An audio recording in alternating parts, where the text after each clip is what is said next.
السلام علیکم دوستو، بسم اللہ الرحمن الرحیم۔ شروع اللہ کے نام سے جو بڑا مہربان نہایت رحم فرمانے والا ہے۔ حضرت موسیٰ کے واقعے کے سلسلے میں آج ہم ایک نئی ویڈیو کے ساتھ آپ کی خدمت میں حاضر ہیں۔ آج ہم دیکھیں گے کہ خود کو خدا کہنے والے پر جب اللہ کی پکڑ سخت ہوتی ہے تو اس کا کیا عبرتناک انجام ہوتا ہے۔ آئیے چلتے ہیں ویڈیو کی جانب۔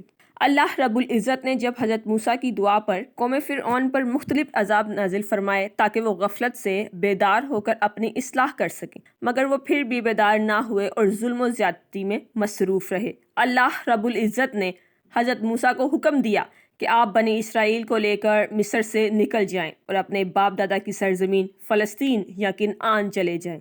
وہاں جانے کے بعد صرف دو ہی راستے ہیں، ایک خشکی کا راستہ جو بالکل قریب ہے، دوسرا بحر احمر کا راستہ جو کچھ دور ہے۔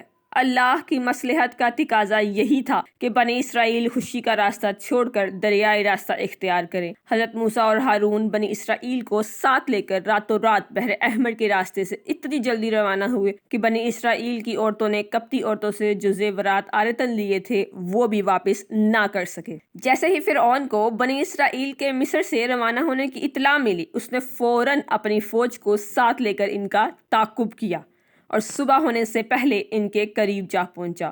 بنی اسرائیل نے جب پیچھے مڑ کر دیکھا تو فرعون اپنی فوجوں کو لے کر آ رہا تھا، تو وہ گھبرا کر کہنے لگے، اب تو ہم گرفتار ہو جائیں گے کیونکہ آگے دریا ہے اور پیچھے دشمن کی فوج۔ سورہ الدخان میں آیات 22 تا 23 میں اللہ پاک بیان فرماتے ہیں، پھر اس نے اپنے رب سے دعا کی، بلا شبہ یہ سب مجرم لوگ ہیں۔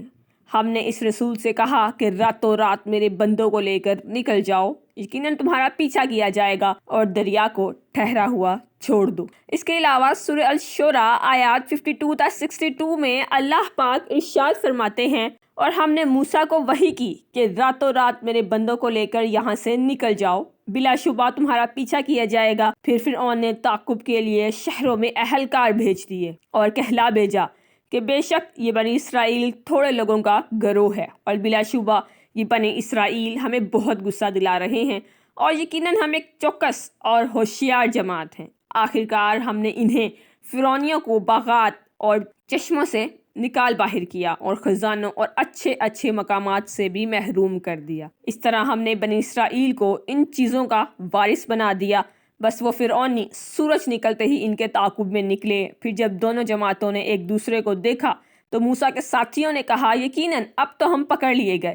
موسیٰ نے فرمایا، ہرگز نہیں، بلا شبہ میرا رب میرے ساتھ ہے جو ضرور ہماری رہنمائی فرمائے گا۔ فرعون اپنے لشکروں سمیت جب حضرت موسیٰ کے قریب پہنچا اور بنی اسرائیل انہیں دیکھ کر پریشان ہو گئے تو اللہ تعالیٰ نے حضرت موسیٰ کو تسلی دیتے ہوئے فرمایا، تم خوف نہ کھاؤ، اللہ کا وعدہ یقیناً سچا ہے، وہ تمہیں ضرور نجات دے گا، بس اپنی لاٹھی کو پانی پر مارو، اس سے دریا میں راستہ بن جائے گا۔ جب آپ علیہ السلام نے اپنی لاٹھی کو پانی پر مارا تو وہ پھٹ کر 12 راستے بن گئے اور ہر 2 راستوں کے درمیان پہاڑوں کی طرح پانی کھڑا ہو گیا۔ حضرت موسیٰ علیہ السلام کے حکم سے بنی اسرائیل ان راستوں پر چل دیے اور دریا سے پار ہو گئے۔ فرعون نے جب یہ دیکھا کہ دریا میں راستے بنے ہوئے ہیں، اس نے اپنی قوم سے کہا، میری کرشمہ سازی دیکھو کہ دریا بھی راستہ دے دیے، لہذا تم بڑھتے جاؤ اور بنی اسرائیل کو جا کر پکڑ لو۔ فرعون بھی اپنی فوجوں کے ساتھ دریا کے راستوں میں داخل ہوا۔ جب تمام فوجیں دریا کے اندر پہنچ گئیں تو اللہ تعالیٰ نے پانی کو حکم دیا، وہ اپنی اصلی حالت میں آ گیا اور فرعون اپنی فوجوں سمیت غرق ہونے لگا۔ اس نے فوراً کہا کہ میں اب اسی رب پر ایمان لاتا ہوں جس پر بنی اسرائیل ایمان لائے ہیں، اور میں اب فرما بردار بن کر رہوں گا۔ لیکن اللہ کی طرف سے اسے کہا گیا کہ اس سے پہلے تم اللہ کی نافرمانی کرتا رہا اور اب تیری اس توبہ کا کوئی فائدہ نہیں۔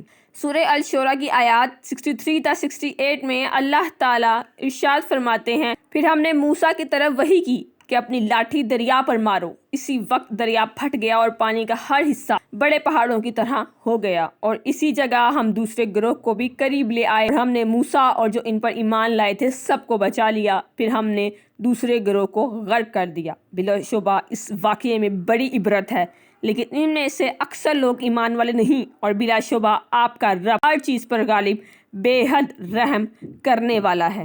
سورہ طٰہٰ کی آیات 77 تا 79 میں ارشاد باری تعالیٰ ہے، اور ہم نے موسیٰ کی طرف وحی کی کہ تم میرے بندوں کو راتوں رات لے کر نکل جاؤ، پھر ان کے لیے دریا میں خشک راستہ بناؤ، تمہیں نہ تو کسی کے تعقب کا خوف ہونا چاہیے اور نہ ہی ڈوب جانے کا ڈر۔ فرعون نے اپنے لشکروں سمیت ان کا پیچھا کیا، دریا نے ان سب کو اپنی موجوں میں ڈھانپ لیا جیسے ڈھانپنے کا حق تھا، اور فرعون نے اپنی قوم کو گمراہ کیا، سیدھا راستہ نہیں دکھایا۔ سورہ الدخان آیت 24-33 میں ارشاد ربانی ہے، بے شک یہ فرعون کا پورا لشکر غرق کر دیا جائے گا، وہ کفار کتنے ہی باغات اور چشمے چھوڑ گئے، اور بہت سی کھیتیاں اور عمدہ محل بھی اور سامان بھی جن سے وہ لطف اندوز ہوا کرتے تھے۔ اسی طرح ہم نے فرعونیوں کو وہاں سے نکالا اور ہم نے ان کا وارث دوسری قوم کو بنا دیا، پھر نہ تو ان پر آسمان رویا اور نہ ہی زمین، اور انہیں ذرا سی مہلت بھی نہیں ملی، اور بلا شبہ ہم نے بنی اسرائیل کو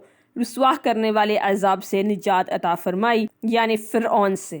اس میں شک نہیں کہ وہ بڑا سرکش اور حد سے زیادہ تجاوز کرنے والوں میں سے تھا، اور بلا شبہ ہم نے علم کی بنا پر ان کو دنیا والوں پر فضیلت دی، اور ہم نے انہیں ایسی نشانیاں دی جس میں واضح آزمائش تھی۔ سورہ الاعراف آیات 136 میں اللہ پاک بیان فرماتے ہیں، پھر ہم نے قوم فرعون سے ان کے جرائم کا بدلہ لیا اور انہیں دریا میں غرق کر دیا، کیونکہ وہ ہماری آیات کو جھٹلاتے اور ان سے بالکل ہی بے پرواہ ہو گئے تھے۔ اللہ تعالیٰ نے فرعون کو غرق کرنے سے پہلے ہی یہ طے کر لیا تھا کہ یہ اپنے آپ کو رب اعلیٰ کہلواتا ہے، میں اسے ہلاک کرنے کے بعد اس مغرور و متکبر کی ناش کو قیامت تک آنے والی نسلوں کے لیے نشان عبرت بناؤں گا، تاکہ اس کے انجام کو دیکھ کر آئندہ کوئی بھی اپنے معبود ہونے کا دعویٰ نہ کرے۔ سورہ یونس آیت 92 میں ارشاد باری تعالیٰ ہے، لہٰذا ہم تیری لاش کو دریا سے باہر نکال لیں گے تاکہ تو اپنے بعد آنے والوں کے لیے نشان عبرت بن جائے، اور حقیقت یہ ہے کہ بہت سے لوگ ہماری نشانیوں سے غافل ہیں۔ اسی وجہ سے آج تک فرعون کی ممی کو سیو کیا گیا ہے، تاکہ ساری دنیا یہ دیکھ سکے کہ حد سے تجاوز کرنے والوں کا انجام کیا ہوتا ہے۔ کے واقعے کے سلسلے میں مزید پیش رفت انشاءاللہ ہم کل کی ویڈیو میں کریں گے۔ آپ سے درخواست ہے کہ ویڈیو کو لائک شیئر ضرور کیجیے گا اور بیل آئیکن کے بٹن کو ضرور پریس کیجیے گا تاکہ آپ کو ہماری ہر ویڈیو بار وقت موصول ہو سکے۔ Thank you so much.